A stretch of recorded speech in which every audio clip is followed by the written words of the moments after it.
안녕하세요. 크라이플 처치 존 목사입니다. 오늘 벌써 한 주를 마무리하는 날인데요. 오늘 금요일 또 하루를 또 잘 살아가시고 또 한 주 마무리 또 잘 하시고 또 토요일 좋은 쉼 누렸으면 좋겠습니다. 마태복음 24장 42절에서 51절까지 말씀 함께 나누겠습니다. 그러므로 깨어 있으라. 어느 날에 너희 주가 임하는지 너희가 알지 못함이니라. 너희도 아는 바니 만일 집주인이 도둑이 어느 시각에 올 줄 알았더라면 깨어 있어 그 집을 뚫지 못하게 하였으리라. 이러므로 너희도 준비하고 있으라. 생각하지 않은 때에 인자가 오리라. 충성되고 지혜 있는 종이 이렇게 하는 것을 보면 그 종이 복이 있으리로다. 내가 진실로 너희에게 이르노니 주인이 그의 모든 소유를 그에게 맡기리라. 만일 그 악한 종이 마음에 생각하기를 주인이 더디 오리라 하여 동료들을 때리며 술 친구들과 더불어 먹고 마시게 되면 생각하지 않은 날 알지 못하는 시각에 그 종의 주인이 이르러 엄히 때리고 외식하는 자가 받는 벌에 처하리니 거기서 슬피 울며 이를 갈리라. 아멘.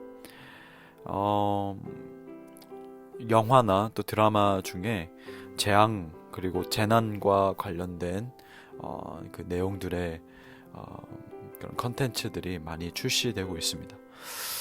그런데 이 재난을 주제로 하는 영화들의 공통점을 보면 한 가지 알 수 있는데요.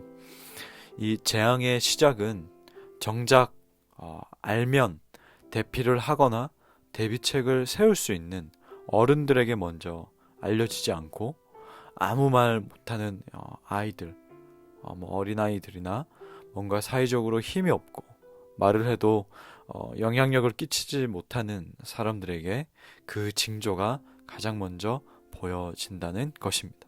그러면서 문제가 확산이 되고 나중에 대피를 하거나 대비책을 세울 수 있는 사람들에게 알려지게 되는 패턴이 자주 보입니다. 하지만 로마서 말씀에 이렇게 기록되어 있습니다. 창세로부터 그의 보이지 아니하는 것들 곧 그의 영원하신 능력과 신성이 그가 만드신 만물에 분명히 보여 알려졌나니 그러므로 그들이 핑계하지 못할지니라. 우리의 삶은 심판의 날에 우리의 힘으로 살아날 수 있는 그런 차원이 아닙니다.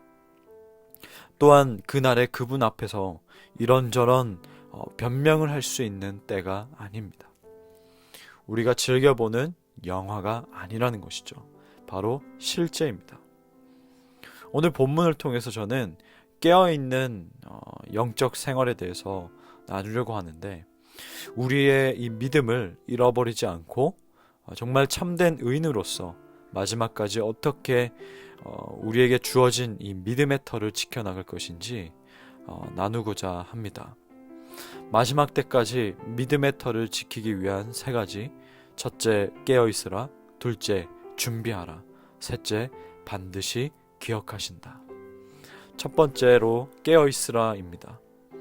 제가 갓난아기였을 때 저희는 주택에 살았습니다. 이 집 주변의 구조가 옆집과 담이 거의 없을 정도로 이어져 있었고 뒤에 있는 맨션과도 별 허물 없이 연결되어 있던 구조로 기억이 납니다. 제가 초등학교 1, 2학년 때에는 담을 넘어서 뒤편에 살던 친구 집에 놀러 갔을 정도로 그렇게 오픈되어 있었던 구조였습니다. 그런 집에 새벽 시간대에 도둑이 들었습니다. 그때 마침 타이밍이 정말 잘 맞게 저희 어머니께서 잠에서 깨어 눈을 뜨셨는데 집 문을 따는 소리가 들리셨고 도둑이 마침내 집 안으로 잠입을 했는데 그 순간 어머니께서 떠올리셨던 것이 바로 헛기침이었습니다. 콜록콜록 단지 이것만 하셨는데 도둑이 놀래서 도망갔었던 그런 사건이 있었죠. 오늘 본문의 43절의 말씀처럼 저희 어머니께서는 어느 시각에 올 줄을 알았더라면 이 말씀의 내용만 빼고서 모든 것을 행하셨습니다. 42절 말씀에 보면 그러므로 깨어있으라. 어느 날에 너희 주가 임할는지 너희가 알지 못함이니라 라고 기록되어 있습니다. 마귀가 하는 일은 우리를 죽이는 것에 있지 않습니다. 만일 우리가 죽는다면 우리는 천국에 갑니다. 선교를 하다가 예배를 드리다가 혹은 교회를 섬기는 중에 일상생활 가운데 우리가 불의의 사고로 죽는다면 그것은 바로 순교입니다. 정말 죽음은 안타까운 일이고 슬픈 일이지만 어찌 보면 그보다 더 값진 죽음은 없겠지요. 그렇기 때문에 마귀의 그 일의 목적은 우리를 죽이는 것에 있지 않고 파괴하는 것에 있습니다. 오늘날에도 많은 이단들이 그동안 거짓 증거를 해왔습니다. 언제 어디서 주님이 오시는데 몇 명만 구원을 받을 수 있다. 그러한 수많은 거짓으로 인해 오늘날 교회에서 재림, 주님의 다시 오심을 이야기하면 사람들은 이상한 눈초리로 바라봅니다. 그리고 이단이 아닌가 의심을 하며 받아들여야 하지 않습니다. 아니면 수많은 설교 중에 하나일 것이라는 생각에 그냥 흘려버리기도 합니다. 경각심을 잃어버렸습니다. 또한 그러한 메시지도 또한 많이 사라져버렸습니다. 제가 너무나도 존경하는 교수님께서 강의 말미에 이러한 말씀을 하셨던 때가 있습니다. 에베소에서 사역을 했던 사도 바울의 모습을 말씀하시면서 잠시 있을 이 땅에서 잘 살려고 행복론을 가르치려고 하는가? 잘된 가르침은 살고 멍청하게 가르치는 것은 죽는 것이다.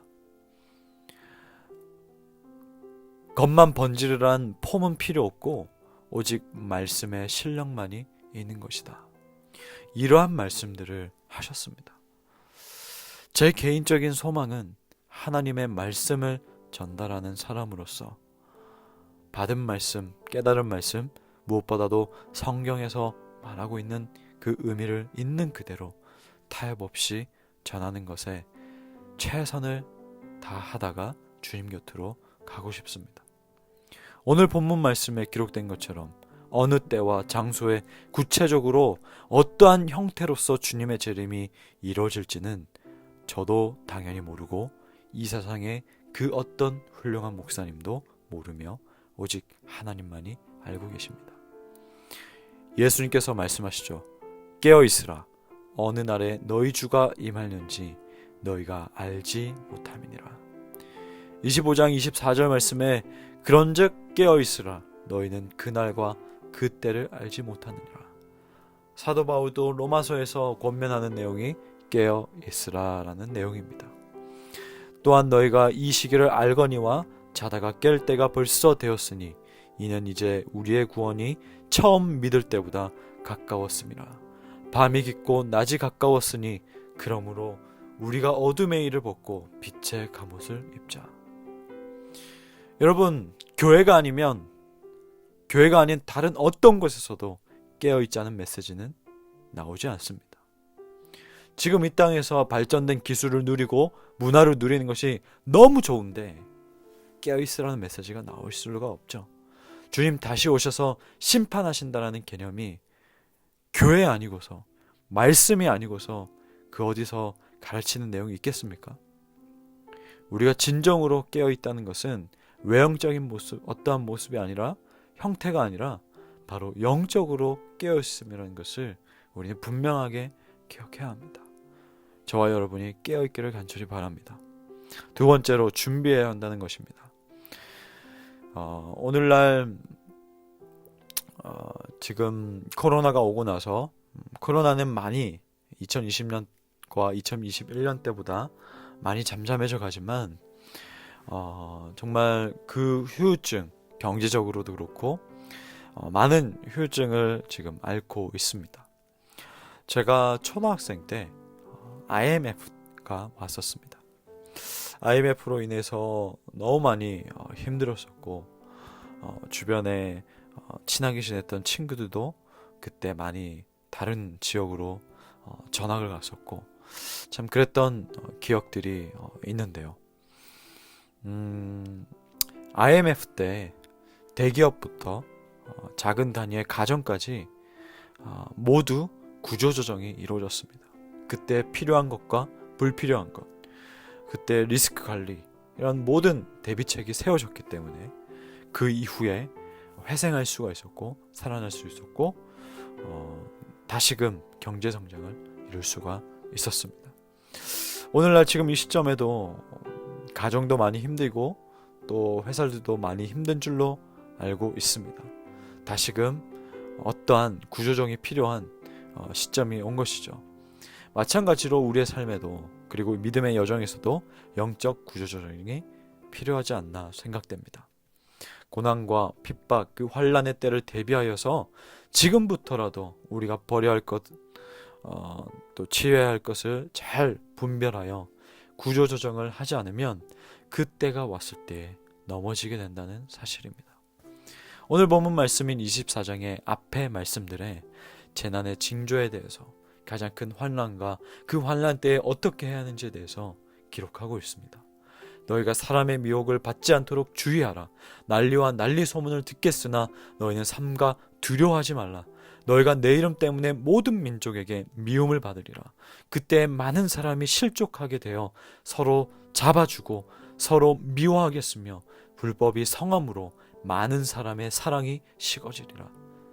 마지막 때의 큰 환난을 끝까지 견디기 위해 그 믿음의 분량까지 훈련 또 훈련하며 사도 바울이 숨쉬듯 고난과 고통을 겪었던 것처럼 우리의 삶 또한 그러한 준비들로 가득 차 있어야 그에 못지않게 우리 또한 고난과 그 고통이 우리 앞에 우리 삶에 마주할 때에 우리는 충분히 넉넉히 이겨낼 수 있다는 겁니다.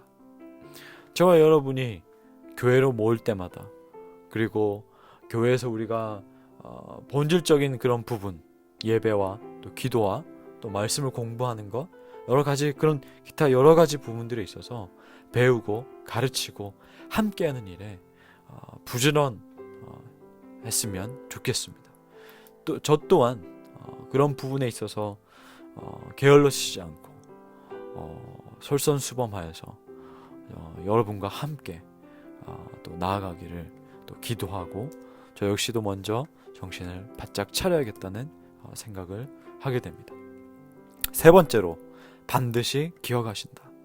45절에서 47절 말씀입니다. 충성되고 지혜 있는 종이 되어 주인에게 그 집 사람들을 맡아 때를 따라 양식을 나눠줄 자가 누구냐. 주인이 올 때에 그 종이 이렇게 하는 것을 보면 그 종이 복이 있으리로다. 내가 진실로 너희에게 이르노니 주인이 그의 모든 소유를 그에게 맡기리라. 제가 20살 때 부산을 고향을 떠나서 올라왔을 때 서울에 와서 한 가지 갈망이 있었는데 바로 집에 대한 갈망이었습니다. 고향을 떠나서 올라오면서 학교 기숙사에서 살게 되고 그렇지만 방학이면 다들 집으로 돌아갔지만 저는 어느 한 곳에 머무를 곳이 없었습니다. 부산 집으로 돌아가기에는 이미 이곳 위에서 섬기게 된 교회가 있고 또 이곳에 계속 있기엔 또 서울에서 사역과 또 밑에 부산에서 기도원과 캠프 사역을 하느라 계속해서 왕복을 해야 했던 것이죠. 그때 책이 가득 찬 가방 그리고 옷가지가 가득 찬 캐리어 또 기타, 정장 이 모든 짐들을 들고서 어떤 때는 부산으로 어떤 때는 교회 사역지로 어떤 때는 수련회로 어떤 때는 캠프로 갔었던 적이 있었습니다. 그래서 한 곳에 머물 수 있는 집이 있으면 좋겠다라는 갈망이 저에게 자연스럽게 있었던 것이죠. 여러분, 이 땅에서 우리가 나그네 외국인의 신분을 가진다는 것은 무엇을 의미하는 겁니까? 우리가 이 땅에서의 주인임을 포기한다는 겁니다. 우리가 이 땅에서의 주권을 포기한다는 겁니다. 그 주인됨을 포기한다는 것은 이 땅에서 진정 그 본향으로 돌아갈 하늘나라 바라보며 살아간다는 의미입니다. 그렇게 하나님과 나의 관계가 올바르게 정립될 때에 하나님께서는 반드시 기억하십니다. 이 땅에서는 비록 편히 쉴 집이 없어서 불편할지 모르나 하나님께서 우리의 삶과 고백을 반드시 잊지 않으시고 영원한 집, 그 하늘나라 천국을 예비해 놓으셨다는 사실입니다. 마지막으로 히브리서 11장 말씀을 읽어드리면서 마무리하겠습니다. 이 사람들은 다 믿음을 따라 죽었으며 약속을 받지 못하였으되 그것들을 멀리서 보고 환영하며 또 땅에서는 외국인과 나그네임을 증언하였으니 그들이 이같이 말하는 것은 자기들이 본향 찾는 자임을 나타냄이라. 그들이 나온 바 본향을 생각하였더라면 돌아갈 기회가 있었으려니와 그들은 이제는 더 나은 본향을 사모하니 곧 하늘에 있는 것이라. 이러므로 하나님이 그들의 하나님이라 일컬음 받으심을 부끄러워하지 아니하시고 그들을 위하여 한성을 예비하셨느니라. 아멘. 주님의 재림은 그 누구도 알 수가 없습니다. 하지만 그렇다 해서 우리의 스스로 긴장의 끈을 풀어놓은 채 하루하루 보내는 것이 아니라 깨어있는 영적 생활을 하며 언젠가 일어날 그 재난의 시작 때에 믿음 잃어버리지 않고 끝까지 견뎌 구원의 열매 맺는 그라이플 되기를 주님의 이름으로 축복합니다. 기도합니다. 하나님, 우리가 이 땅에서 너무 많이 졸지 않았나, 잠들어 있지 않았나 돌이켜보게 됩니다. 주님의 말씀을 분명히 재림이 있고 그때가 반드시 올 것이며 도적같이 임한다라고 했는데, 하나님, 우리가 이 말씀들은 다 제쳐두고 우리가 이 땅에서의 삶에 너무나 치우치지 않았나 돌이켜보게 됩니다. 하나님, 말씀을 또 묵상하고 또 나누면서 다시금 주님 마음을 잡습니다. 하나님의 말씀 지키며 이 땅에 나그네여 외국인임을 고백하며 하늘나라의 집에 산소망을 두며 살아가겠습니다. 이 고백 끝까지 잃지 않고 지켜나갈 수 있도록 성령께서 동행해 주시고 성령께서 일깨워 주시고 성령께서 가르쳐 주시옵소서. 하나님, 제 삶에서 취해야 할 것들, 버려야 할 것들이 있습니다. 인간적인 마음에 끝까지 버리지 못하는 것들이 참 많이 있습니다. 하지만 그때의 그날에 끝까지 견디기 위하여 버리겠습니다. 하나님 위해서 구조조정 하겠습니다. 주님, 인도해 주시옵소서. 감사드리며 예수님의 이름으로 기도하옵나이다. 아멘.